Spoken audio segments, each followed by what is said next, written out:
Hi good morning. ಇವತ್ತು ಎದ್ದಿದ್ದು 6 ಗಂಟೆ 11 ನಿಮಿಷ ಕರೆಕ್ಟಾಗಿ. ಫಸ್ಟು ಟೀ ಮಾಡಿದ್ದು, ಆಮೇಲೆ ನೆಕ್ಸ್ಟು ಟಿಫನ್ಗೆ ಅಂತ ರೆಡಿ ಮಾಡಿಕೊಂಡೆ. ಟೊಮೊಟೊ ಬಾತು ಟಿಫನ್ ಎಲ್ಲ ಮಾಡಿ ರೆಡಿ ಆದಮೇಲೆ ಕೆಳಗಡೆ ಹೋಗಿ ನಮ್ಮ ರಾಣಿ ಮಾತಾಡ್ಸ್ಕೊಂಬರೋಣ ಅಂತ ಹೋದೆ. ರಾಣಿ ತಿನ್ನೋದ್ರಲ್ಲಿ ಫುಲ್ಲು ಬ್ಯುಸಿಯಾಗಿಬಿಟ್ಟಿದ್ಲು. ಆಮೇಲೆ ಕೂಗಿದೆ, ಅವ್ರು ರೆಸ್ಪಾನ್ಸ್ ಮಾಡಿದ್ಲು, ರಾಣಿ ನೀನಾ ಅಂದರೆ ಹ್ಞೂ ಅಂತಾಳೆ. ಅದಾದಮೇಲೆ ದೇವಸ್ಥಾನಕ್ಕೆ ಹೋಗಬೇಕಾಗಿತ್ತು. ಸೊ ರೆಡಿಯಾಗಿ ಎಲ್ಲರೂ ಹೊರಗಡೆ ಬಂದ್ವಿ. ಆಲ್ರೆಡಿ ರೆಡಿಯಾಗಿ ತುಂಬ ಹೊತ್ತಾಗಿತ್ತು. ಯಾರೋ ಕಸ್ಟಮರ್ ಬರ್ತಾರೆ ಅಂತ ವೆಯ್ಟ್ ಮಾಡ್ತಾಯಿದ್ವಿ. 1 ಗಂಟೆ ಆಯಿತು. ಇನ್ನೇನು ಅದೆಲ್ಲ ಕಾರೆಲ್ಲ ತೋರಿಸಿ ಆದಮೇಲೆ ಹೊರಟ್ವಿ. ಇವತ್ತು ಶುಕ್ರವಾರ. ಸೊ ಗೊಲ್ರಟ್ಟಿಲಿ ಸ್ವಲ್ಪ ಲೈಟಾಗಿ ಟ್ರಾಫಿಕ್ ಇತ್ತು. ಟ್ರಾಫಿಕ್ ಕ್ಲಿಯರ್ ಆದಮೇಲೆ ಹೊರಟ್ವಿ.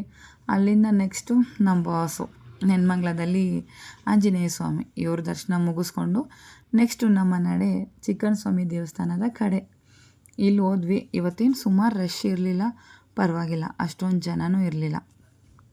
ಸೊ ತುಂಬ ಚೆನ್ನಾಗಿ ದರ್ಶನ ಆಯಿತು.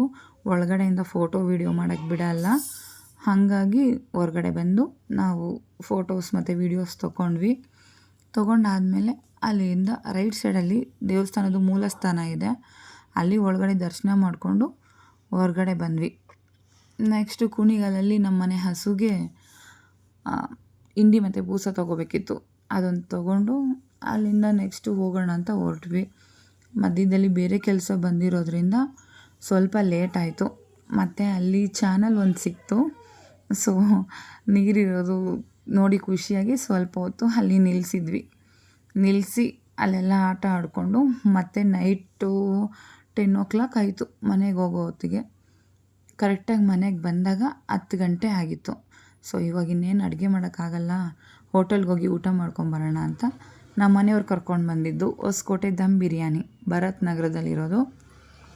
ಸೊ ನಾವು ಫ್ಯಾಮಿಲಿ ಪೂರ್ತಿ ಅಷ್ಟು ಜನ ಬಂದ್ವಿ. ಹೊಟ್ಟೆ ತುಂಬ ಊಟ ಮಾಡಿದ್ವಿ.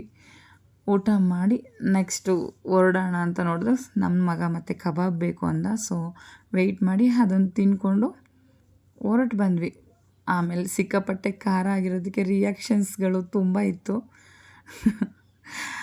ಎಲ್ಲರೂ ರಿಯಾಕ್ಷನು ಒಂದೊಂದು ಥರ. ಕೊನೆಗೆ ಅಲ್ಲಿ ಹಾಕಿರೋ ಬೋರ್ಡಲ್ಲಿ ತುಂಬ ಅರ್ಥಪೂರ್ಣವಾಗಿರೋ ಲೈನ್ಸ್ಗಳು ಬರೆದಿದ್ರು.